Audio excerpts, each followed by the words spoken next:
Pada abad ke-17, Raden Sumarja alias Ayah Jin, beliau keturunan Munding Kawangi dari leluhurnya Kerajaan Galuh Pakuan Pajajaran yang dimintai bantuannya oleh Kesultanan Cirebon untuk mencari di mana letak makam Syekh Kuro. Setelah adanya permohonan dari Kesultanan Cirebon tersebut, Raden Sumarja dengan membawa pengawalnya dari Kesultanan menuju barat, yaitu daerah Cianjur, lalu ke daerah Bogor, bertepatnya ke dusun Citerep, menemui Pangeran Sake, keturunan dari Syekh Maulana Yusuf dari Banten. Kemudian Raden Sumarja menceritakan maksud dan tujuannya pada beliau. Di tempat itulah beliau mendapat ilham untuk melanjutkan pencariannya ke daerah Karawang hingga sampailah di Kuta Tandingan. Di lokasi tersebut beliau bertemu dan disambut baik oleh Eyang Sarbi, karena Raden Sumarja seorang yang cerdas dan baik hati. Oleh Eyang Sarbi diangkat menjadi menantu dan dinikahkan dengan putri angkatnya yang bernama Nyai Anisah. Pernikahan beliau dengan Nyai Anisah dikaruniai 3 putra, yaitu 1. Raden Surya Dirja alias Jiin, 2. Raden Surya Adijaya alias Mian, dan yang ketiga adalah Raden Surya Wijaya alias Embe. Dari keduluan inilah yang telah menurunkan pemimpin desa Pulau Kelapa dan pengurus makom Syekh Kuro. Sejak punya anak pertama, Raden Surya Dirja alias Jiin, Raden Sumarja disebut Ayah Jiin, dan Nyai Anisah istrinya disebut Ma Ini.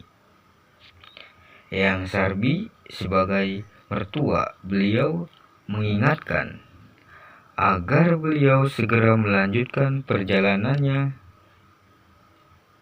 Seterusnya, beliau dan keluarga beserta pengawalnya melanjutkan lagi ke daerah Karawang sebelah utara,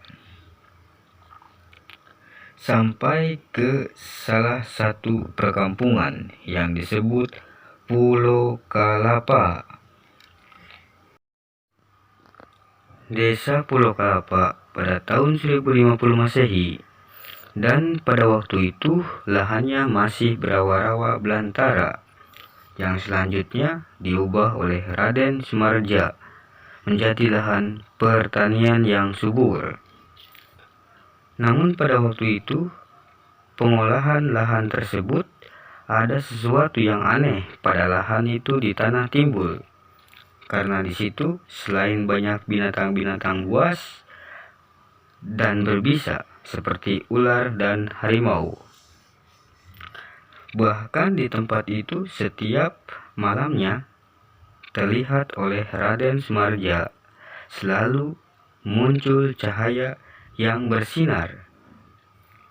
Bahkan setiap pengikut dari beliau yang akan hendak membuka lahan tersebut selalu jatuh sakit, sehingga membuat Raden Sumarja semakin penasaran dan berniat meneliti tempat itu. Tetapi setelah ada niatan tersebut, setiap tidurnya ia selalu bermimpi dan melihat seseorang ulama besar yang berpakaian jubah putih yang memegang tasbih sedang bertawasul dan berzikir pada Allah, sehingga 3 kali mimpi tersebut berulang-ulang. Lalu beliau melakukan istiqomah dengan hati yang tulus dan ikhlas untuk mendapat petunjuk dari Allah Subhanahu wa Ta'ala. Namun sebelumnya beliau melantunkan azan di tempat tersebut. Tiba-tiba ada yang menyahutnya ketika selesai bertawasul diucapkan salam. Ketika melihat ke arah depan, ada cahaya yang bersinar dan bersuara serta mengatakan bahwa beliau adalah Syekh Kuro. Tempatnya persis di atas tumpukan batu-batu bata yang ukurannya tidak sama dengan bata biasa. Dan tempat tersebut sampai sekarang disebut Keramat Pulau Bata. Atas temuannya itu, beliau langsung melaporkan ke Keraton Cirebon sekaligus ingin adanya saksi atas temuannya itu. Sehingga Susuhunan Cirebon mengutus juru kunci Astana Gunung Jati, yakni Kiai Talka atau Kiai Tolakoh, untuk segera pergi ke tempat di mana temuan Raden Sumarja tersebut. Kiai Tolakoh dan Raden Sumarja setelah sampai di Pulau Bata, ternyata di tempat yang sama itu masih ada cahaya yang bersinar dan dapat dilihat keduanya. Seseorang yang berjubah putih memegang tasbih yang sedang berzikir. Dan ketika diberi salam, bayangan orang yang sedang berzikir itu lalu menjawabnya sambil memberikan pesan, jaga dan rawatlah tempat ini. Insya Allah akan membawa keberkahan untuk semuanya. Setelah itu, bayangan dan sinar menghilang tanpa wujud.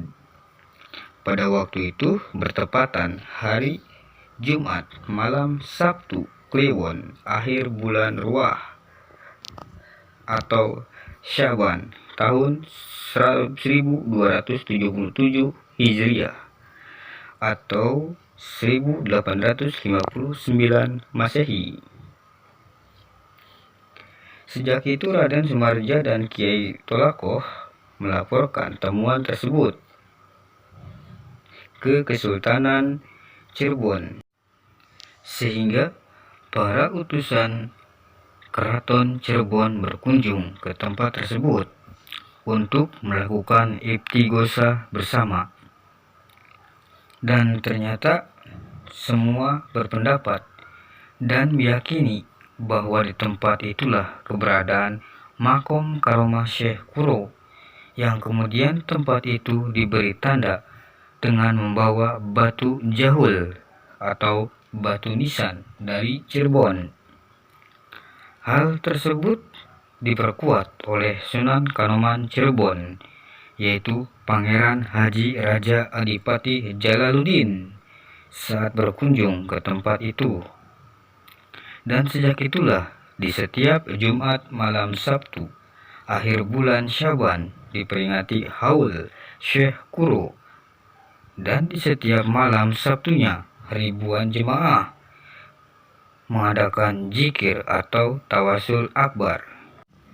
Setelah amanah itu, Raden Sumarja merawat tempat itu hingga wafatnya pada tahun 1916 Masehi dan dimakamkan di Dusun Kerajaan 1, Desa Pulau Kelapa.